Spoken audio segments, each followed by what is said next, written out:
ভালোবাসার মানুষ তুমি এমনই একজন।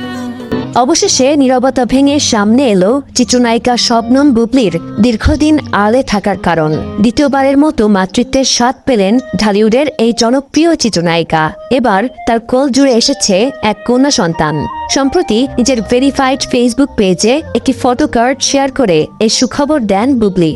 মেয়ের নাম রেখেছেন শার্লিন খান। পোস্টে শাকিব খানকেও বাবা হিসেবে উল্লেখ করে ট্যাগ করেছেন অভিনেত্রী। বুবলি জানান, গত 11 মে পৃথিবীর আলো দেখেছে তাদের কন্যা সন্তান শার্লিন। তোকে দিল দিল দিল, তোকে ছাড়া বাঁচা মুশকিল।